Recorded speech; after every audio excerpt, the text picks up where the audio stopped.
Good morning class, welcome to our YouTube channel learn with Kundan. आज हम लोग UGC NET JRF June 2024 commerce paper 2 का top 1000 MCQ series का class 8 है। तो चलिए स्टार्ट करते हैं। स्क्रीन पे ये क्वेश्चन नंबर 106 है। Arrange the following step of export procedure in chronological order. Export procedure को क्रोनोलॉजिकल ऑर्डर में अरेंज करना है ना। एक्सपोर्ट प्रोसीजर को क्रोनोलॉजिकल ऑर्डर में अरेंज करना है। क्रोनोलॉजिकल ऑर्डर यानी कि एक्सपोर्ट में जो सबसे पहले एक्टिविटी करते हैं, देन उसके बाद तो अरेंज कीजिए। बताइए कौन सा आंसर जो है वो करेक्ट है। तो सबसे पहले हम लोग क्या करते हैं, ऑर्डर को प्लेसमेंट करते हैं। सबसे पहले क्या करते हैं, ऑर्डर को प्लेसमेंट करते हैं यानी कि 2। फिर क्या करते हैं, ऑर्डर एक्सेप्टेंस होता है। फिर क्या होता है, ऑर्डर एक्सेप्टेंस होता है यानी कि 1। देन हमारा क्या होता है, goods readiness and documentation of goods. Goods ready होता है और डॉक्यूमेंटेशन होता है गुड्स का, ऑप्शन 4। फिर देन हमारा ऑर्डर क्या होता है, goods removal from work. Work से गुड्स जो है वो रिमूव हो जाता है यानी कि 3। तो करेक्ट ऑप्शन जो है वो ऑप्शन बी है। देखिए ए, सी, बी और डी है ना। तो इसमें कंफ्यूज नहीं होना है। ओमआर सीट पे एग्जाम है इस बार, तो आपको ध्यान से देखना है कि कौन सा ऑप्शन करेक्ट हो रहा है और उसी को सर्कल करना है ना। ऐसा नहीं है कि ऑर्डर वाइज जो है वो आपको मिलेगा। हो सकता है कि ऑप्शन जो है वो चेंज करके मिले, तो आपको बहुत ही केयरफुल होकर के ऑप्शन को भी सेलेक्ट करना है और ध्यान से सर्कल करना है। क्लियर है। तो क्वेश्चन नंबर 106 का आंसर में कोई डाउट तो नहीं होना चाहिए आपको। नेक्स्ट है, ये आपका स्क्रीन पे आंसर रहा। Next question number 107, which of the following pair is not correct. कौन सा पेयर जो है वो करेक्ट नहीं है, करेक्ट नहीं है। फर्स्ट बोलता है, items in the negative list of import and export are prohibited goods. Negative list में अगर है तो एक्सपोर्ट और इंपोर्ट जो है वो प्रोहिबिटेड गुड्स होगा, है ना। निषेध बोला जाता है जिसको हिंदी में, निषेध, है ना। फर्स्ट है, सेकंड है, permit issued by custom authorities to export goods is dock warrant, यानी कि ऑप्शन बी जो है वो क्या है, करेक्ट नहीं है। बोलता है कि माल निर्यात करने के लिए सीमा शुल्क अधिकारियों द्वारा जारी परमिट डॉक वारंट होता है, बिल्कुल भी नहीं, है ना। तो ऑप्शन बी जो है वो क्या है, इसमें करेक्ट नहीं है। और क्वेश्चन बोल रहा है कि which of the following pair is not correct. देखिए ऑप्शन बी आपको स्क्रीन पे दिख रहा होगा, permit issued by custom authority to export goods is dock warrant, बिल्कुल नहीं। Next question number 8, which of the following statement is incorrect. अब फिर से इनकरेक्ट पूछा जा रहा है आपको, यहां ध्यान से देखिए, फिर से आपको कौन सा स्टेटमेंट इनकरेक्ट है वो पूछा जा रहा है। क्वेश्चन नंबर 8 को ध्यान से पढ़िए और करेक्ट ऑप्शन को चूज कीजिए। बोलता है, in foreign direct investment foreign companies develop new companies in home country, बिल्कुल सही है। फॉरेन डायरेक्ट इन्वेस्टमेंट में फॉरेन कंपनीज जो है वो डेवलप कर सकती है new company in home company. Next है, foreign companies open their subsidiary in the country in FDI, बिल्कुल सही है। FDI does not create capital in the domestic country, ये गलत है, क्रिएट कर सकती है। और FDI has favourable impact on production and employment in the state, ये भी बिल्कुल सही है। यानी कि जो क्वेश्चन नंबर 8 का इनकरेक्ट स्टेटमेंट है वो ऑप्शन डी है, ऑप्शन सी है। ऑप्शन सी जो है वो इनकरेक्ट है, ठीक है। और ये आपका स्क्रीन पे रहा आंसर, ये आपको आंसर दिख रहा होगा, ठीक है। Next question number 109, the spot rate of exchange is coated for the immediate delivery of foreign treasury, foreign exchange, foreign rate, foreign transaction. बताइए क्वेश्चन नंबर 9 का आंसर बताइए। क्वेश्चन नंबर 9 का आंसर बताइए। फॉरेन एक्सचेंज इसका correct option है। Foreign exchange correct option है। विनियम विनिमय की हाजिर दर तत्काल डिलीवरी के लिए उद्धृत की जाती है फॉरेन एक्सचेंज में, विदेशी मुद्रा में। ठीक है, तो करेक्ट ऑप्शन जो है वो बी है, और ये आपका स्क्रीन पे रहा option B. Next question number 110, international trade bring developing country in contact with developed nation, modern ideas, developing country और सस्टेनेबल ग्रोथ। बताइए क्वेश्चन नंबर 110 का आंसर। तो डेवलप्ड नेशन क्या होगा? Developed nation. अंतरराष्ट्रीय बाजार विकासशील देशों को संपर्क में लाता है। जो इंटरनेशनल ट्रेड होता है वो डेवलप्ड नेशन को, अच्छा यहां बोला है कि developing country in contact with developed nation, है ना। इंटरनेशनल ट्रेड जो है वो डेवलपिंग कंट्री जो है, डेवलपिंग कंट्री यानी जो विकासशील देश है वो विकसित देश को कांटेक्ट में लाता है, विकसित देश को कांटेक्ट में लाता है, समझने का ये। ठीक है, जो डेवलपिंग कंट्री है वो डेवलप कंट्री को कांटेक्ट में आता है ना। डेवलपिंग कंट्री डेवलप कंट्री के कॉन्ट्रैक्ट में आता है, कांटेक्ट में आता है। नेक्स्ट आपका ये स्क्रीन पे आंसर रहा। Question number 111, foreign policy decision makers for spreading their information rely on public media, politician, bureaucrat. बताइए कौन सा है करेक्ट आंसर 111 का? ऑप्शन बी जो है वो करेक्ट है, media. Foreign policy decision makers for spreading their information rely on media. जो भी फॉरेन पॉलिसी डिसीजन मेकर होते हैं वो मीडिया के थ्रू पूरा का पूरा इंफॉर्मेशन जो है वो स्प्रेड करते हैं। क्लियर है? नेक्स्ट क्वेश्चन आपका, नेक्स्ट आपका स्क्रीन पे आंसर दिख रहा होगा। नेक्स्ट है foreign direct investment involve, foreign direct investment involve.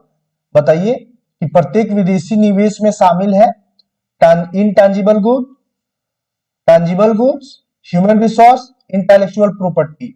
तो आपको ऑप्शन बी जो है वो करेक्ट दिख रहा होगा, टैंजिबल गुड्स। और ये बहुत ही इजी क्वेश्चन था, देखिए आपका टैंजिबल गुड्स है। ठीक है, next question number 113, investor of FDI are active, non active, both A and B, और ऑप्शन डी है नन ऑफ दीज।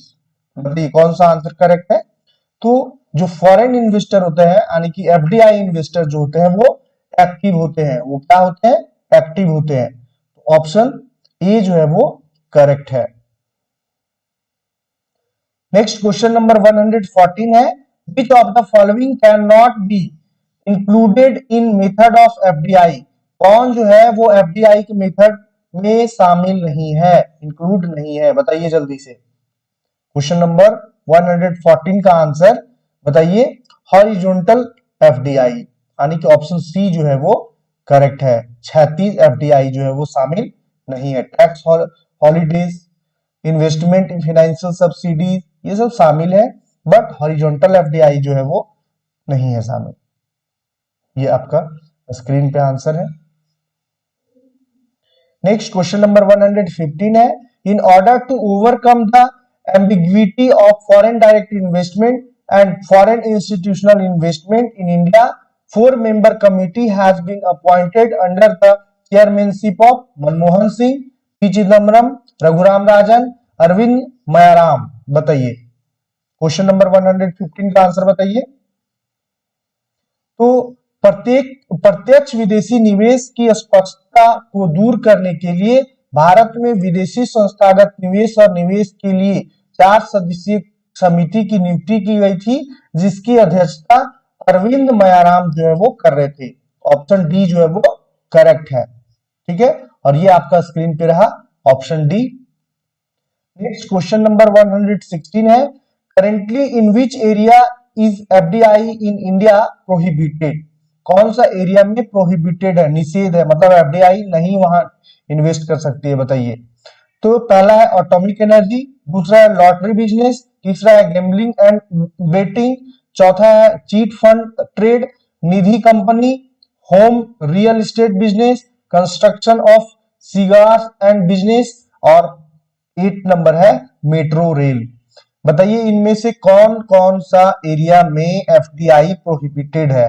तो आपको पता है कि ये जितने भी 8 पॉइंट आपको दिए हुए हैं, सभी के सभी एरिया में एफडीआई जो है वो प्रोहिबिटेड है, निषेध है, यानी कि ऑप्शन डी जो है वो करेक्ट ऑप्शन है।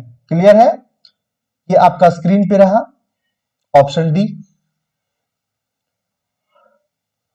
नेक्स्ट क्वेश्चन नंबर 117 है, 116 आ गया था क्या? हाँ 116 हो गया था, 117 है।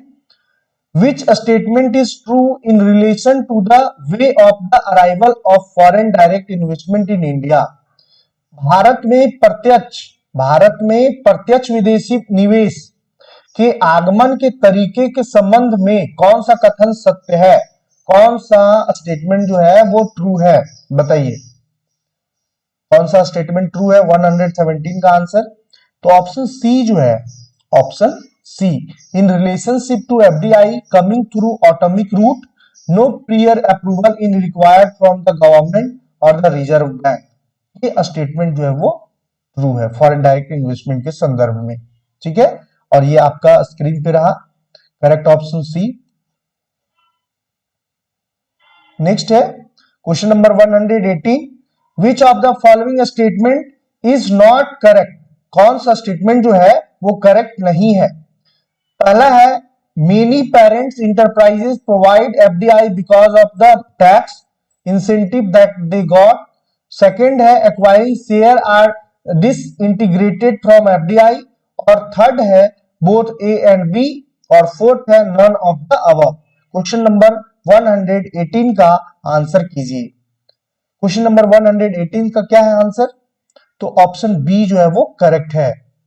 बहुत कोई सी बोल रहे होंगे, बट ऑप्शन बी जो है वो करेक्ट है। Acquiring share are disintegrated from FDI, है ना, इज नॉट करेक्ट। यानी कि क्वेश्चन नंबर 118 का आंसर करेक्ट कौन है? बी, लेकिन स्टेटमेंट ये इनकरेक्ट है। समझ गए, ये स्टेटमेंट जो है वो इनकरेक्ट है एफडीआई के संबंध में। ये आपका स्क्रीन पे रहा question number 119, which of the following can be cost of home country, कौन सा जो है वो कोस्ट ऑफ होम कंट्री के संदर्भ में करेक्ट है, बताइए।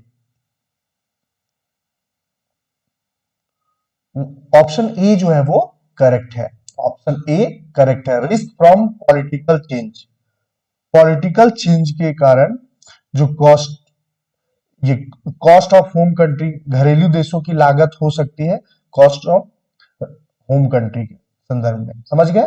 तो ऑप्शन ए जो है वो करेक्ट है।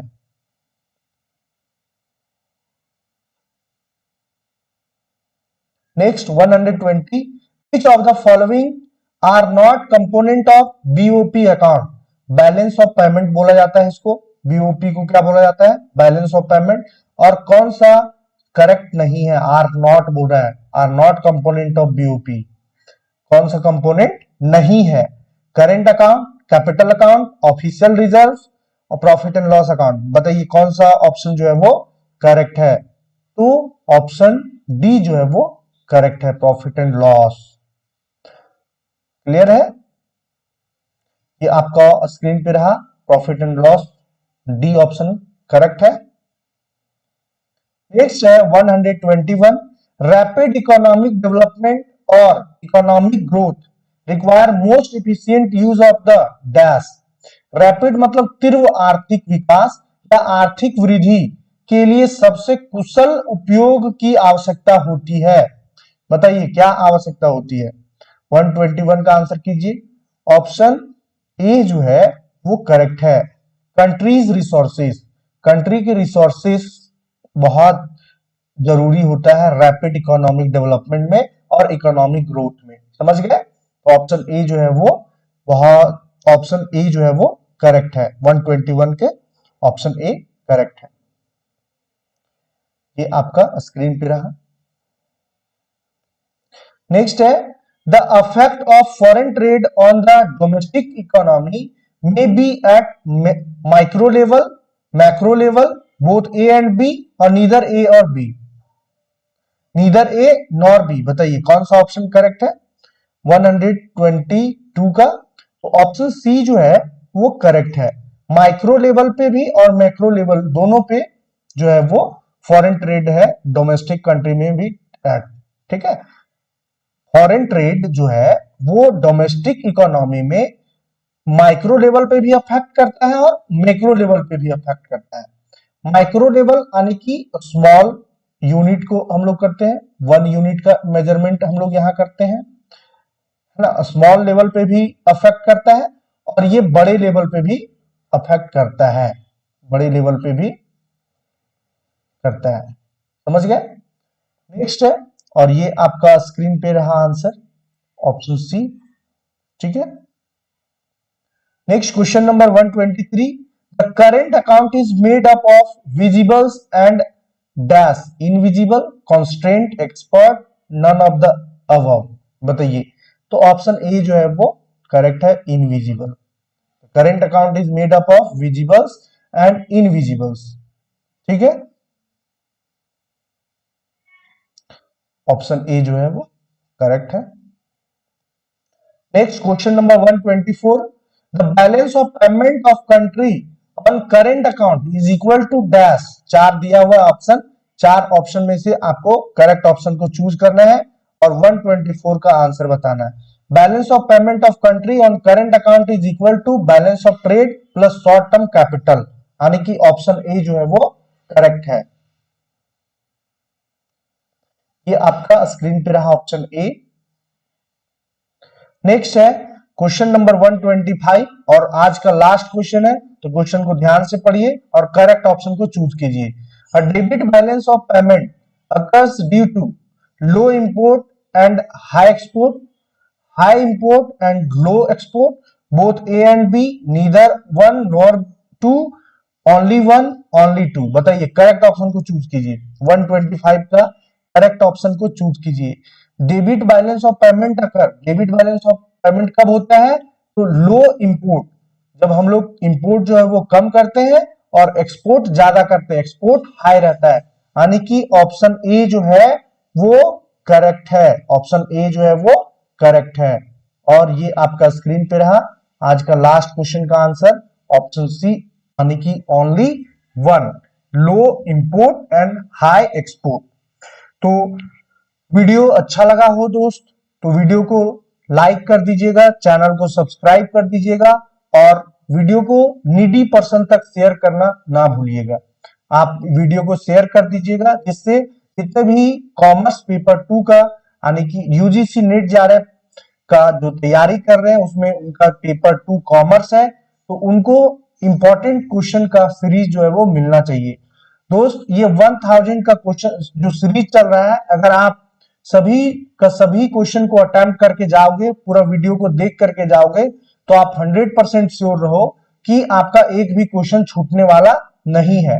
हम लोग नेक्स्ट वीडियो में कुछ इंपॉर्टेंट टर्म जैसे इंपोर्ट एक्सपोर्ट अगर यहाँ आ रहा है, डेबिट बैलेंस आ रहा है, बीओपी आ रहा है, तो कुछ कुछ वीडियो का टेस्ट भी लेते चलेंगे हम लोग, क्वेश्चन का टेस्ट भी लेंगे, मॉक भी लेंगे और कुछ कुछ पॉइंट को डिस्क्राइब भी करते चलेंगे। तो नेक्स्ट वीडियो में आपको ये चीज देखने को मिलेगा। तो आज के लिए धन्यवाद।